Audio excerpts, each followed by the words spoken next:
안녕하십니까. 황태순TV의 황태순입니다. 2020년 11월 24일 화요일 오전입니다. 드디어 이낙연, 이재명 두 이씨 여권에서 1, 2위를 차기 대선 후보로 다투고 있는 이재명, 이낙연 두 사람에 대한 토사구팽, 용도 폐기 시작되었습니다. 오늘 마침 친문의 핵심 중의 핵심인 홍영표 의원이 한 라디오에 나와서 제3, 제4의 후보도 나올 수 있다. 또 지금 젊은이들에게 굉장히 인기가 있는 유시민 씨는 결국 보면은 정치를 안 할 것이다 라고 선을 그으면서 386 세대를 중심으로 한 가로 열고 가로 닫고입니다. 제3, 제4 후보가 나올 수도 있다 라고 얘기했습니다. 마침 제 뒤에 이 배경은 바로 백범 김구 선생 기념관입니다. 이 자리에서 어제 그저께죠. 22일 부엉이 모임은 이제 친노의 핵심들입니다. 부엉이 모임이 주축이 된 58명, 현역 의원만 56명이 모인 민주주의 4.0 연구원이 창립했습니다. 그들은 자기들 중심으로, 일반 친문 중심으로 정권을 재창출하겠다는 그런 의지를 갖다가 감추지 않고 있죠. 마침 이 광경은 뭐냐 하니까 2017년 문재인 대통령이 취임한 직후 첫 번째 국무회의를 백범 김구 선생 기념관에서 열었습니다. 굉장히 이례적이죠. 국무회의를 갖다 청와대나 아니면 청사에서 열지 않고 외부에서 연 것은 극히 이례적인 겁니다. 그만큼 백범 김구 선생 기념관에 대한 문재인, 친문들의 애착은 대단합니다. 왜냐하니까 2012년 당시 친노들이 중심이 되어서 문재인 대통령 후보를 갖다 만들어내었고, 또 문재인 후보와 당시 안철수 후보 간의 후보 단일화, 그게 2012년 11월 23일 후보 단일화가 되었고, 그 당시 이제 안철수 후보가 야권 단일 후보는 문재인 후보입니다 하고 눈물을 뚝뚝 흘리고 이제 그날 후보 단일화 선언을 했죠. 그 이후에 첫 번째 모임을 가졌던 곳이 바로 또 백범 김구 기념관입니다. 이와 같이 이들은 나름대로 상징적으로 이 백범 김구 기념관에서 이번에 김대중, 노무현, 문재인에 이어서 네 번째 정권을 만들겠다. 그래서 이름 자체도 민주주의 4.0 연구원이다 라고 지었습니다. 그런데 사실 지금 보면은 가장 당혹스러운 것은 아마 이낙연 당대표일 겁니다. 이낙연 당대표 같은 경우 문재인 정부의 초대 국무총리를 했고, 또 친문의 적극적인 성원과 지원하에 당대표가 되었습니다. 그리고 내년 3월 8일까지 당대표를 하면서 어떻게 하든지 친문과 관계를 갖다가 더욱 돈독히 하는 가운데 대통령 후보가 되겠다 하는 것이 이낙연 당대표의 생각이겠습니다만은, 지금 당내 거의 60명 가까운 친문들, 이 대부분 뭐 예를 들어서 홍영표 의원도 얘기했습니다만은 이광재 의원, 또 전해철 의원, 황희 의원, 홍영표 의원 했죠. 홍영표 의원 등등등, 그야말로 정태우 의원도 있군요. 원조 친노의 핵심들이거나 아니면은 문재인 대통령 시절에 청와대에서 보면 뭐 비서관을 했던, 수석을 했던, 어쨌든 그와 같이 친노와 친문들하고 스킨십이 아주 강한 핵심들이죠. 이들은 아무리 자기들이 보았을 때 아무리 보아도 그야말로 엄중하기 짝이 없는, 좀 느려 터지기 짝이 없는 이낙연, 어떻게 매력이라고는 별로 찾아볼 데가 없는 이낙연 당대표 같고 쉽지 않을 것이다 하고 판단을 내린 것 같습니다. 또 제가 누차례 걸쳐서 말씀드렸습니다마는 이재명 경기지사에 대한 친문들의 뭐 일종의 적개심이랄까, 거부감은 대단히 큽니다. 이재명 경기지사는 연배는 386과 같은 연배입니다마는 운동권하고는 아무런 관계가 없습니다. 중앙대 다니면서 고시 공부해서 변호사 되었고, 또 변호사 하다가 그 다음에 어느 순간에 2007년 대선 당시에 정동영 대통령 후보의 비서실 부실장으로 정치권에 발을 담그게 되죠. 그리고 그 언저리부터 사실은 이재명 지사의 어떻게 보면 김대중 대통령이나 또 노무현 대통령 또 그 시절에 대해서 비교적 부정적인 시각을 갖다 여과 없이 드러냈습니다. 그렇기 때문에 지금 친노 친문 입장에서는 이재명이 되느니 차라리 하는 생각마저 하고 있는 것이 사실입니다. 그런 가운데 이 홍영표 위원은 앞서도 말씀드렸습니다만 오늘 오전에 한 라디오 방송에 나와서 제3, 제4 후보가 나올 수도 있다. 이게 뭐냐니까 어제 그저께 22일 민주주의 4.0 연구원을 발족하면서 이제 자기들 중심으로 정권을 재창출해 보겠다. 왜? 절대적으로 뭐 지금 한 173명 의원이 있습니다만은 그 중에 거의 뭐 한 3분의 1에 가까운 숫자 단일 대우를 형성한 그들이 쥐고 흔들기 시작하면은 나머지도 따라올 수밖에 없게 되겠죠.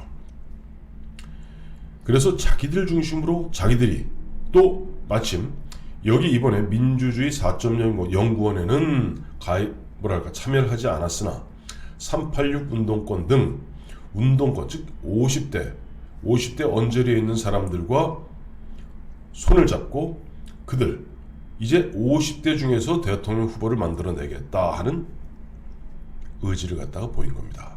사실 이낙연 후보만 해도 내일 모레 70 아닙니까? 뭐 이재명 지사 같은 경우에 50대 후반입니다만은 앞서 말씀드린 바와 같이 지금 이재명 지사에 대한 거부감은 대단히 크죠. 그런 가운데 이 홍영표 의원은 그랬습니다. 문재인 대통령과의 관계를 이야기하면 뭐 홍영표 의원이 운동권 출신은 아닙니다만은 예전에 대우자동차 노조위원장을 하고 노동계를 대표하고 있었죠. 거기다 문재인 대통령 후보가 2012년입니다. 당시 박근혜 대통령 후보와 맞붙었을 당시 대선 캠프의 상황실장을 했습니다. 그리고 2013년 박근혜 정부가 출범하면서 그 당시에 당 주류들 그때 이제 패배한 문재인 대통령 후보와 그들은 조금 마이너로 밀리게 되고 당이 비대위 체제 비슷하게 굴러가면서 그때 이른바 대선 평가 보고서를 내게 되는데 여기에 가장 강력하게 반발했던 사람이 바로 지금 대통령 비서실장인 노영민, 그 다음에 오늘 라디오 방송에서 나와서 이야기한 홍영표, 또 이모키 이런 양반들이 당시 당 지도부가 대선 평가 보고서를 갖다 채택하는 부분에 대해서 강하게 반발했습니다. 왜냐니까 대선 평가 보고서의 요지는 한마디로 미적미적하다가 때를 놓치고 그래서 문재인 대통령 후보가 질 수밖에 없지 않았느냐는 그런 요지거든요. 그래서 홍영표 의원이 그 당시에 자기가 대선 비망록이라는 별도의 책을 만들게 됩니다. 내가 당시 대선 캠프의 상황실장으로서 그 누구보다도 그 상황을 잘 아는데 이 책임을 갖다가 문재인 대통령 후보에게 넘기는 건 너무 비겁한 이야기다 라는 것이 요지죠. 그러니 문재인 대통령 후보로 봐서는 진짜 대선에 패배하고 낙담해서 참 정신없기 짝이 없는데 홍영표 대선 캠프의 상황실장이 그냥 흑기사 같이 나타나서 자기를 갖다가 측면에서 도와주고 있으니 얼마나 예쁘겠습니까? 그러다 보니까 홍영표 의원은 나중에 원내대표도 하게 되고 또 원내대표가 문제가 아니죠.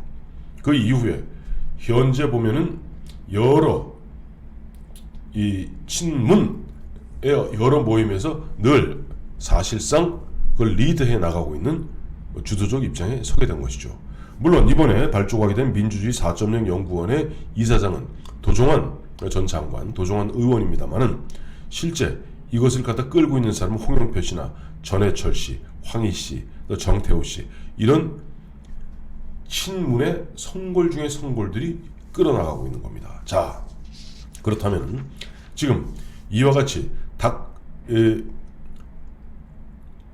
부엉이 모임, 그러니까 부엉이 모임은 노무현 대통령이 부엉이 바위에서 극단적 선택을 했음을 갖다가 나름대로 잊지 않겠다고 만든 이른바 친노 친문의 핵심 중의 핵심입니다. 이 부엉이 모임이 주축이 되어 있는 민주연구원 민주주의 4.0 연구원, 그러니까 친문이라고 그러죠. 친문 핵심들의 이와 같이 어떻게 보면 토사구팽시키려는 그런 흐름에 대해서 이낙연 당대표는 어떻게 반응할 것인가. 또 아예 후보군에서조차도 별로 대안으로 생각하지 않고 별도의 대안을 제3과 제4의 후보를 갖다가 내겠다라는 의지를 강하게 피력한 친문 핵심에 대해서 이재명 지사는 어떻게 반응할 것인가. 사실 귀추가 주목됩니다. 이낙연 당대표 같은 경우는 사실 별로 자기가 쓸 수 있는 칼이 없는 겁니다. 자기가 개인적인 어떤 매력이라든지 개인적인 그런 정책 비전에 의해서 지금 22%의 지지율을 갖다 구가하는 것이 아니죠. 국무총리로 간택이 되어서 원래 전남지사가 자기의 마지막 공직인 줄 알았는데 전남지사하다가 어느 순간에 국무총리가 되어서 또 문재인 정부에서 2년 가까이 초대 국무총리 하면서 거기다 종로에다 정세균이 옆으로 옮기고 정세균 당시 종로 지역구 의원을 갖다가 이쪽으로 뺀 상태에서 이낙연을 종로에 들이박으니 인기가 올라갈 수밖에 없죠. 왜? 친노친문 또 친노친문의 세례를 받은 그런 많은 그들 진영 사람들 입장에서는 문재인 대통령이 다음 후계자로 이낙연을 갖다가 아마 의중에 두고 사실상 후계 연습을 시키는 모양이다 하니까 인기가 올라갔던 것 뿐입니다. 근데 어느 순간에 제3, 제4의 후보를 갖다가 키운다는 그런 흐름이 이제 확산되었을 경우는 이낙연 대표의 지지율은 아마 급락할 가능성이 있다고 봐야 되겠죠. 저는 그걸 지금부터 한 18년 전에 그걸 목도한 적이 있습니다. 당시 민주당에서 새천년 민주당에서 당 주류였던 이른바 동교동계 핵심은 권노갑 고문이었습니다. 권노갑 고문은 이인재 당시 의원을 강하게 차기 대선 후보로 밀고 있었죠. 사실 지지율도 월등하게 높았습니다. 그러나 어느 순간에 동교동계 그와 같은 흐름과 달리 묘하게 청와대 사실은 그 당시 이제 박지원 정치특보 등이 중심이 되어서 영남 후보인 노무현 전 해수부 장관 노무현 고문을 갖다가 밀기 시작합니다. 그때 노무현 고문을 만들어낸 이른바 노풍의 진원지는 바로 연청이었습니다. 노삼모가 아니라 연청이었습니다. 노삼모는 한 줌도 안 됐고요. 연청, 김홍일, 정세균, 다음에 문희상 등이 줄줄이 의장을 지냈던 바로 연청, 연합청년회, 연청에서 전국 한 7만 명 되는데 이들이 보니까 강하게 보면은 노무현 고문을 밀었고 결국 노무현 대통령이 탄생하게 된 겁니다. 그때 당 주류 권노가 고문만 믿고 망연하게 자기 목소리 못 내고 조금 자중했던 이인재 의원은 한 칼에 날아가게 되는 거죠. 저는 이낙연 지금 당 대표의 처지는 자칫하면 과거 18년 전에 이인재 고문이 겪었던 그와 같은 참 배신의 칼날을 등에 맞을 가능성이 크다고 봅니다. 또 한 사람 이재명 그러면 경기지사는 어떻게 할까요? 이재명 경기지사는 최근에 와서 가급적 당 주류와 부닥치지 않으려 합니다. 별달리 대안이 없으면 아무리 당 주류, 그리고 친노라 할지라도 결과적으로 나를 밀 수밖에 없지 않겠어? 라고 생각하는 것 같습니다.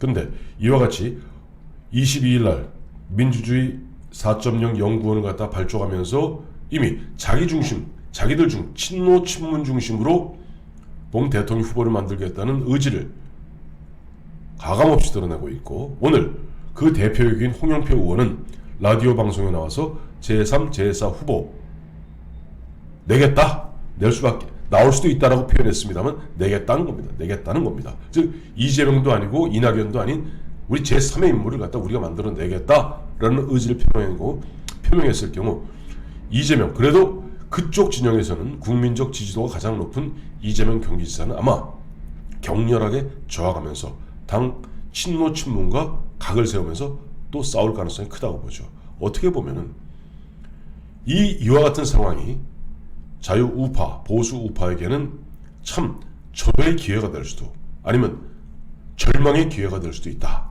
하는 생각을 하게 됩니다. 감사합니다.